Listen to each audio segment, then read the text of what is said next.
order to continue the summary of what happened with the tornado, the disaster, all the bad things that occurred, I got this actually from Curtis McGee, and this was a report that was filed, I think, with FEMA, or with Emergency Management. 240 properties that were damaged, out of this. Certainly the bulk of that is Bremen, Millport, all of that area, some in Central City as well. If you've not seen it, in behind Walmart there is a Pentecostal church, Pentecostals in Muhlenberg. The church and the parsonage are destroyed, and there are 4 other homes up there that have some significant damage as well. And then down Metz, of course, you've seen that, how significant the damage was there. They were fortunate. I've talked to Mark Thompson a couple of times. He had actually constructed a new building, a metal building, in behind what you can see from the road, and it was untouched. And so they were able to actually get into that building and pour concrete floor. They run electricity.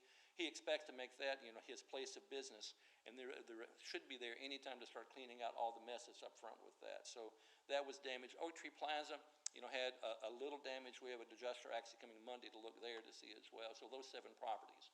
The rest of what took place is actually, again, Bremen, Millport, I think Mormon, all of that area that's there. 240 total properties were damaged. Of those, 91 destroyed, nothing left. 46 major damage, 68 minor damage, and then 35 affected in other ways. And I don't know exactly what other ways means, but apparently people can live in the homes and still function and that sort of thing, but there was damage there as well. So 240 total properties. Emergency Management has estimated in Muhlenberg County alone over $100 million in property damage in Muhlenberg County. And folks, that's just incredible when you think about what's left to be done, and people's homes to be repaired, people's homes to be replaced. Automobiles, all those things that were affected with this. So the road in front of us is certainly going to be a difficult one. We're talking now for not just days and not just weeks, for months it's going to take in order to get things back anywhere near where some of these people were. So it's significant damage from all that took place with that. Now, the good news is the recovery effort. It's just incredible, the response that took place. All across our area and then all across the United States. There were people that had, issues in Bremen that night. They were at the next morning helping their neighbors. Just whatever they had to work with, they began doing that. So people all across the area here, the other municipalities. So whether it was bulldozers or backhoes or tractors, whether rakes, power saws, whatever it took, they were down trying to make things as normal as they could. So the immediate response out of our community was phenomenal. FEMA actually showed up like a week later, and when they got here, things that they normally do had already been done. So what a great tribute it is, to our community, that people are willing to help their neighbors out in order to get through those initial things. So as you look at what's taken place, I divided this into 3 different divisions, 3 different areas, or 3 different phases in terms of what we deal with recovery. There's there's immediate, short-term, and then long-term. The immediate response, number 1, was this: the medical issues, that existed. We've already spoken about the 11 deaths, that occurred. The other idea was accounting for people.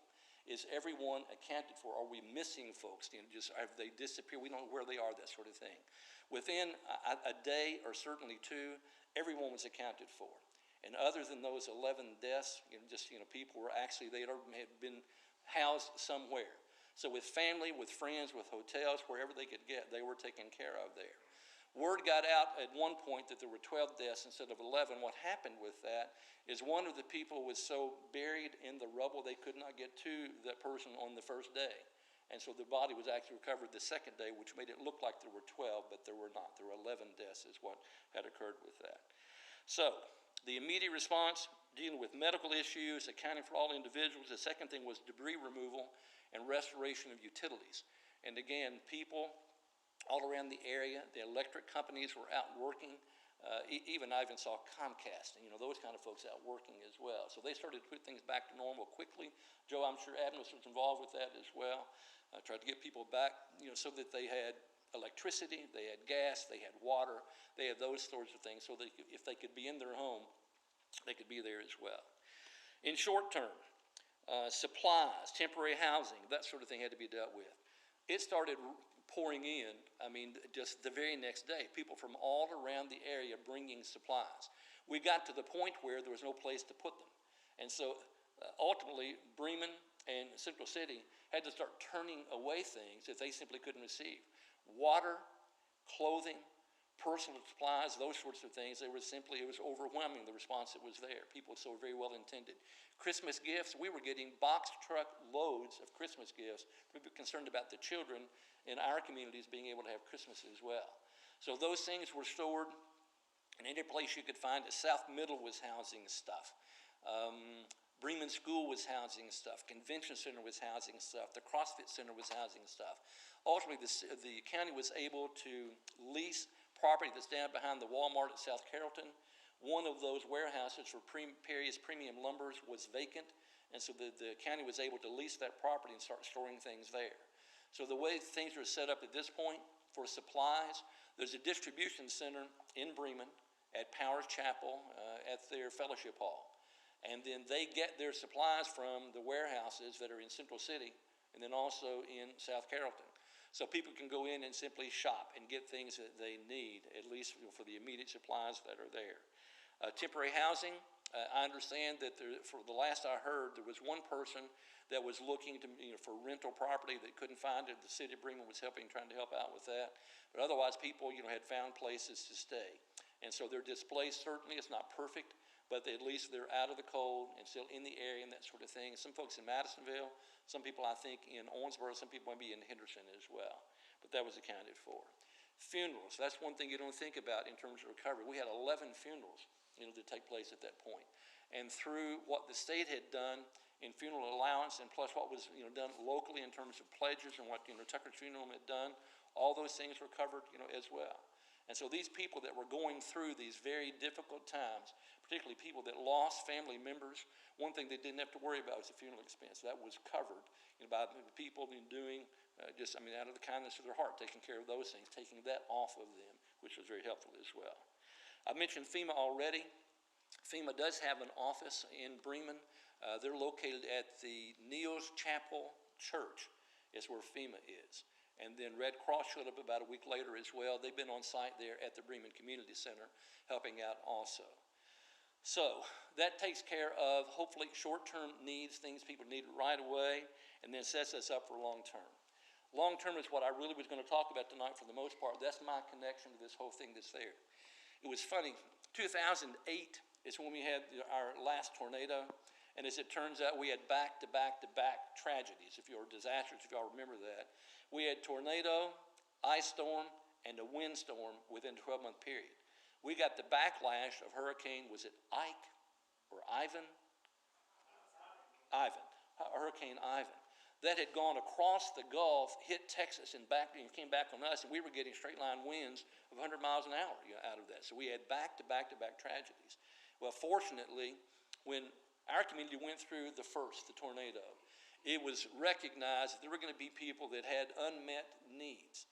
So a group was formed at that time, became a 501c3, everything nice and legal with it, that sort of thing, to be able to receive tax-deductible contributions.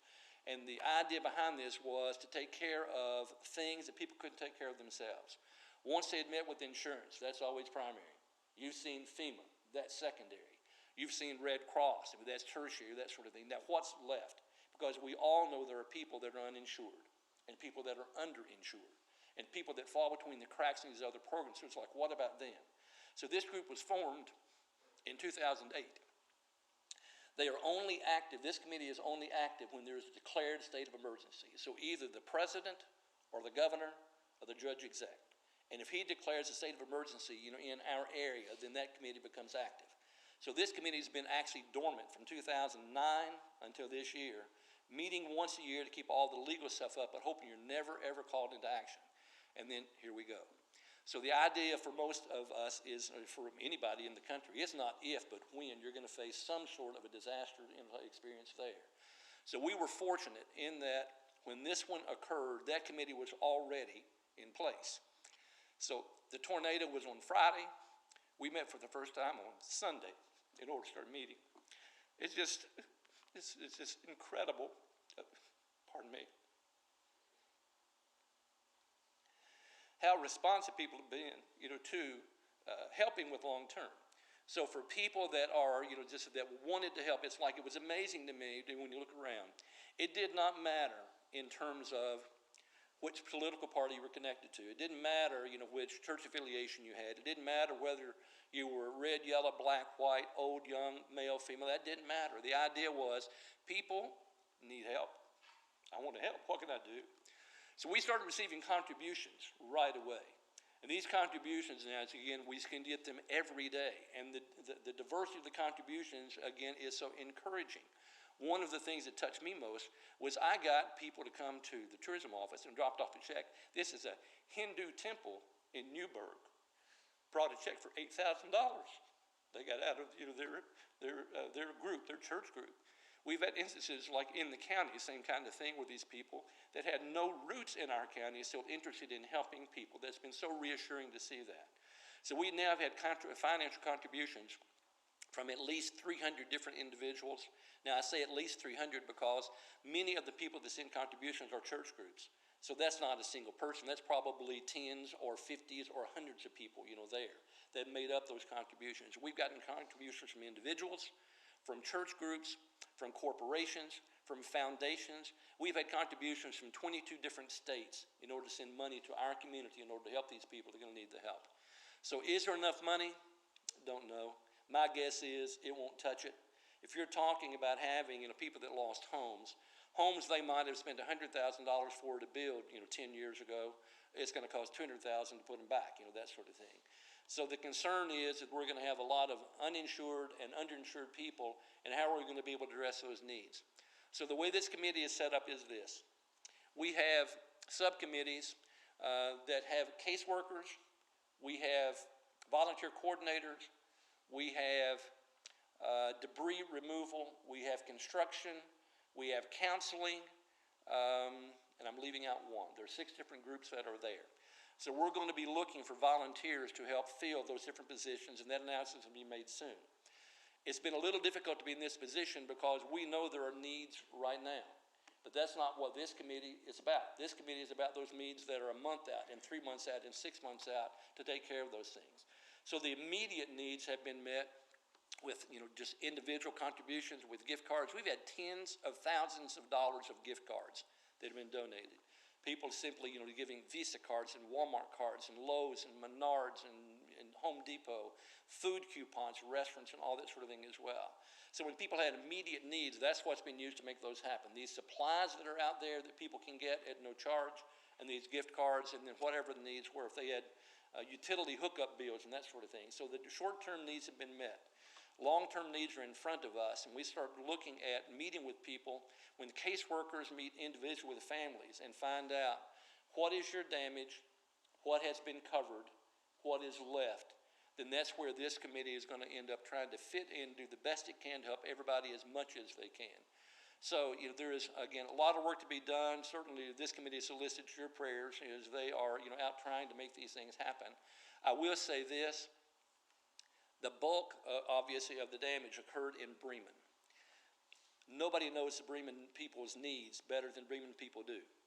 And so what we've done so far with this committee is we have been like a support arm for Bremen. They are meeting with people, determining needs, and making recommendations. And as they need things and they come to this committee that you all have contributed dollars to, and we provide whatever they need. So there's a good working relationship between the community of Bremen and then this committee that is in charge of things for the whole county that's there. Bremen is overseeing, Alan Miller's done a remarkable job. He's overseeing those people that need help, not just in Bremen, but in Millport and in the area, actually out to Ohio County. He's overseeing that whole thing that's there. So more information is going to be coming out very shortly. There will be a press release next week that talks about this summary that I have mentioned to you, and then what needs are going to be going forward for individuals, for volunteers, and that sort of thing. And as Bremen tells us what they need, then it's our intent to be able to provide it. So whether that's dollars or whether that is volunteers, whatever the case may be, then we're going to try to fulfill those needs. All right. So that's as much as I know about what had taken place and then where we are at this point. If you all have specific questions, I'll be happy to try to answer them. Has there been any type of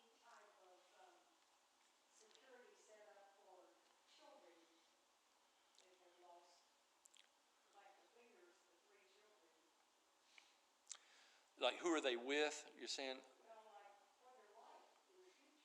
Yeah, I do not know, Pat. I don't know. That's a great question. You know, the thing that and when caseworkers meet individually with families, that kind of information I think is going to be gathered and then determine best way to make those things happen. You know, one thing I don't have a good handle on at this point, or many, but one of those is there's a lot of money that was raised outside our area. You know, the state of Kentucky raised lots and lots of dollars, millions of dollars. The University of Kentucky basketball team had raised money and that sort of thing. So how we access those funds, how we get those individually here remains to be seen. Jason Crabb has an organization that is pledged to help. I mean, they were looking to, to maybe build a couple of homes for people that lost everything and then provide some things like that too. So there's still a lot of questions to be answered, and I do not have an answer to that one. Anybody else? All right. How do we do on time? Are we short and sweet? All right, good deal. Anybody have anything they want to add before we dismiss? Again, I would ask you to continue to remember, Chase and Hannah, if the weather does what has been potentially predicted for the weekend, they may have a tough time getting home from North Carolina. All right, we'll just stand to be dismissed. Joe Hall, would you lead us in prayer, please, sir?